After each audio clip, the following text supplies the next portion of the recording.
Hi guys! Thanks for tuning back in. So today we are going to be doing the Legend of Korra Season 2 video. If you're wondering why I'm getting up cute, it's because I'm going on a boat later. So I'm going to do my makeup for this little boat ride that we're going on today. And we're going to talk about Legend of Korra Season 2. So let's just get straight into it because like I said, I got somewhere to be. Alright, so first today we are going to talk about Mako. I really like that they made him a cop this season. It's just really, it fits, like that just seems like something that Mako would do. He's such like a, I'm gonna fight for what's right, justice and equality, which is like amazing, but it's just on brand for him. I also like that Mako becomes like a really sturdy stand-up man in this season. He doesn't jump to conclusions about who is behind the attacks on Republic City. He really takes his time to try to piece together the evidence that lays in front of him, and I think that is amazing that he's able to be so clear-minded as a young man. I but I don't know why he literally was like, let me not tell Korra that we broke up. Like, I get that she's just like been through this traumatic thing, and maybe you don't want to tell her like in front of everybody when she first gets back, but you definitely should have told Korra that y'all weren't together anymore, especially since Asami just kissed you. Like, what are you, amateur hour? I will tell you. Oh my god. But he did really take it on the chin when Varric decided to frame him. Varric is evil, but we will get to him later in this video. But I'm surprised he wasn't more upset about that. Like, he really was just like, alright, like, he just took it, and I don't know. I would've, if it was me, we would've had to fight. Oh my goodness, him and Bolin are such writers though. Like, this is the season where they really step up for Korra. Like, with the whole Lock situation, they were there for her, and I really appreciate that. They're both such good boys. Alright, so now I want to talk about Kaya and Boomy. These guys are so cute. It really is like sad to see that, like, they're fighting with each other, but what siblings don't fight, and it's a sad realization that Aang, he had shortcomings too. They always make sure to show us that the Avatar is just a person, just like everybody else. He wasn't the world's greatest father, even though we would like to think that he would have been. But there were some issues. There was some favoritism, and I can really accept that. I really like Boomy. He is so much like King Boomy. He embodies like the fun, playful side of Aang. Him as a character, he's a good comic relief. A different kind of comic relief than Bolin provides, which I think is, it's good to switch it up every now and then. And Kai and Boomy are definitely right. Like, they are Aang's children just as much as Tenzin is, even though they are not airbenders. And they really got the short end of the stick. It wasn't fair. Like, I don't know what else you want me to say about that. It was not fair. I really wish they would show us more about Kaya and her adventures, because I feel like they told us a lot more about Boomy's past than they told us about Kaya's past, which I don't think is fair. I think that, I definitely want to hear about all the traveling that she did, and I think that she has some interesting stories to tell. Alright, so Tenzin. The Katara in him really jumped out this season with the micromanagement and the need to tell everybody and their mother what to do and all of that nonsense. Like how he told Milo to train the lemurs, and at least he admitted, he said, I created a monster. And I was like, boy, are you right about that? You created a monster, guy. Like, Jesus Christ, what's wrong with Milo? He's like enslaved all the lemurs at the Eastern Air Temple. Anyway, if Tenzin had never been to the spirit world, why did he think that he was gonna be the one to lead Korra into the spirit world?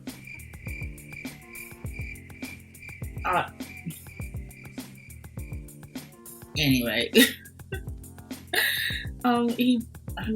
he definitely struggled this season to accept that he does not have control over everything, especially over Janora, as she's like blossoming, becoming, a great young vendor of her own right.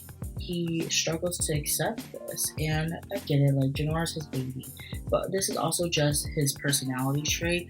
He doesn't want to let go of control, just kind of like Qatar, like the micromanager really jumped out this season. And also, thank God Tenzin realizes that he doesn't have to uphold Aang's legacy all by himself. He is enough as who he is. Like I said in the last video, Tenzin's a really good character. And he doesn't, I just like that he's letting that pressure get off of himself. But moving on to Varric. So, I don't like this man. I don't know why people forgive him and why we don't talk about the horrible things that he does more often, to be honest. Like, this is not a Korra hate channel, but this is definitely a Varric hate channel. I don't like Varric. He does nothing for anybody but himself. He is just like a rich man getting poor people to fight his battles for him. Sound familiar? I don't know. Reminds me. Let's not get political. Let's not. Varric is literally evil. He double crosses Asami and Mako, frames Mako for working with the triple threats and taking all of Asami's stuff. Like, oh my god, this man is evil. Of course he is behind all the sabotage. Of course he's behind. He's evil just because he is a capitalist. Like, it's really, I don't know why. It's not that hard to connect the dots. It really is not that hard to connect the dots that this man is a bad man. Name me a rich man that is a good man. Having time. I will not forgive Varric. This is a Varric hate channel. Okay? All day, every day. All day, every day. Also, Julie deserves better. I will say it. Julie deserves better. I know she loves that man. But he treats her like literal trash. And that doesn't change in later on seasons. Until pretty much the very end. Like, he treats her poorly. So I don't understand why in this season we are allowing these people to be in these abusive relationships. My baby. I cannot believe he finds himself with these abusive girls this season. It's so sad. It really is so sad.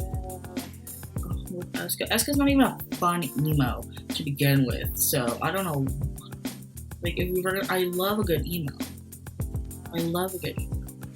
But can we at least make her fun? Like, Jesus Christ. At least he finally gets the recognition he deserves this season because he's a mover star, because he's a cake. Anyway,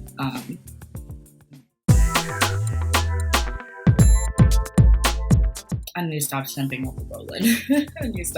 over Bolin. Anyway, okay, but he literally has like Stockholm syndrome from his relationship with Eska, and I do not appreciate that. I don't appreciate it one bit.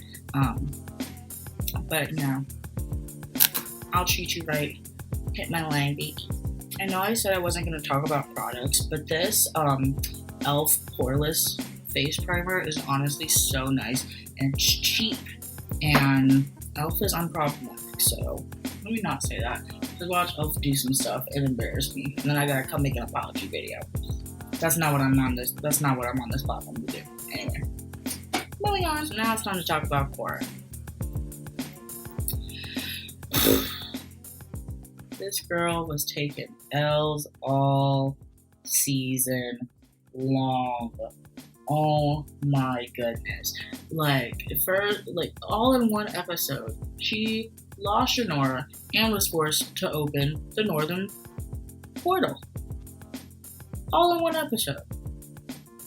She lost her connection to the Avatar state and Rava.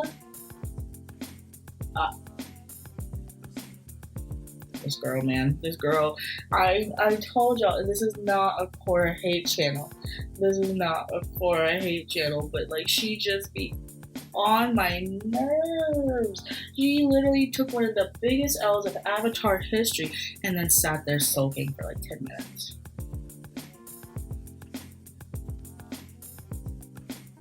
She's just got a lot of growth to do as far as I'm concerned.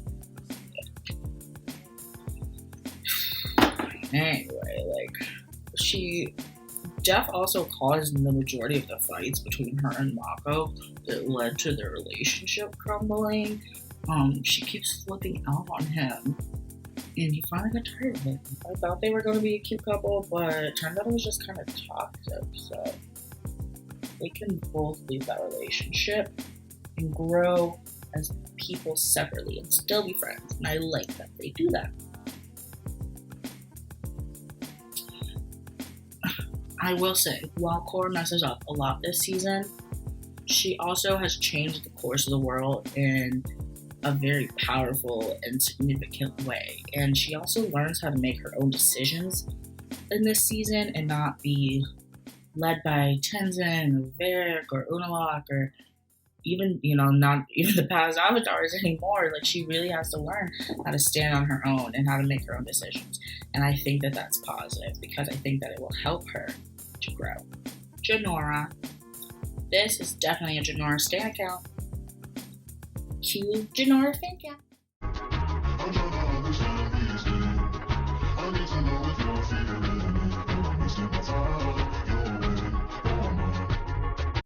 Jinora is growing up to be such a fine, bright young woman, and I love that for her. I don't know why Tenzin doesn't trust her more because she's obviously a very responsible child. She's also very smart. She takes her studies very seriously. She is so much like Aang in the way where, Aang really took his air nomad heritage seriously. And you can see that same thing in Jinora, that same passion. And that's why she's so spiritually gifted. And that's why it was her destiny, not Tenzin's destiny, to lead the Avatar into the spirit world for the first time. And I'm so proud of Jinora. So proud. So the main villain of this season is Unalaq, who is Korra's uncle. This man is very ambitious. It's kind of crazy. Like, he really thought that he was single-handedly gonna, I guess not single-handedly because he had the help of Batu, but he really thought he was gonna be the one to bring upon 10,000 Years of Darkness. Like, the ambition. The ambition. Oh my goodness. He really thought that he was like that important. He really thought. That's so funny. That is so funny.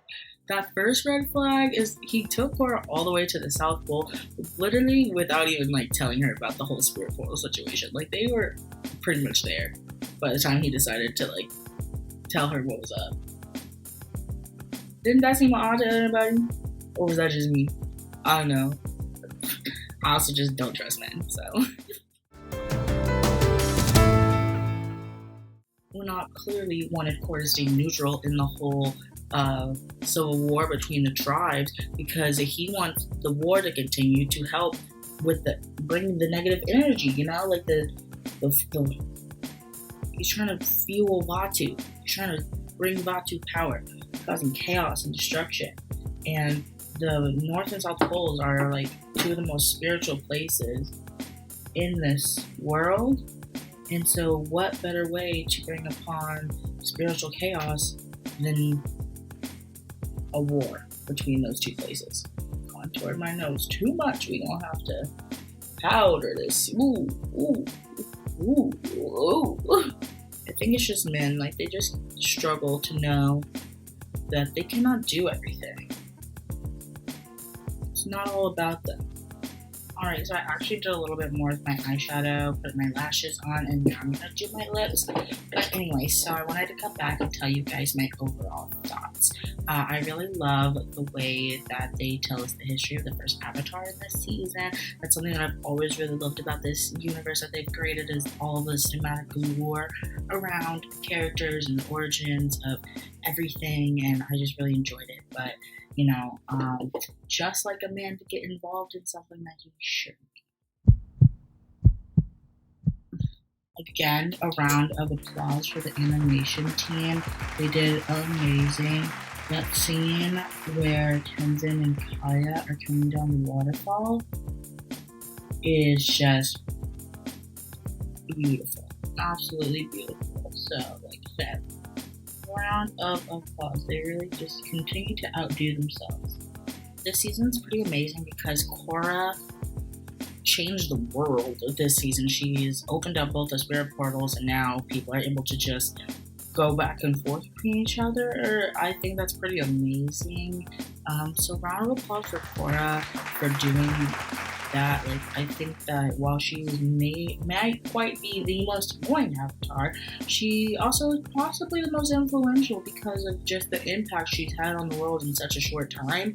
Like I said, we forget that Korra's still pretty much a child. Like, yeah, she's older than Aang was, but she's still a child at the same time. Season 2 might be my favorite season. It's kind of tied, I think, with either season 2 or season 4, but we'll see. After I create all the videos, I'll probably be able to make a better determination about which is truly the better season. Thank you guys so much for watching me. I appreciate you tuning in again to hear what I have to say. Subscribe, check out my last video if you didn't see that one. And next time I think I'm coming back with either season 3 video, or I might come back with the versus thread that I was talking about. I'm recruiting my friends to participate in that video with me. I think it's going to be a lot of fun. So anyway, I'm going to go hop on that boat now. Thanks, guys.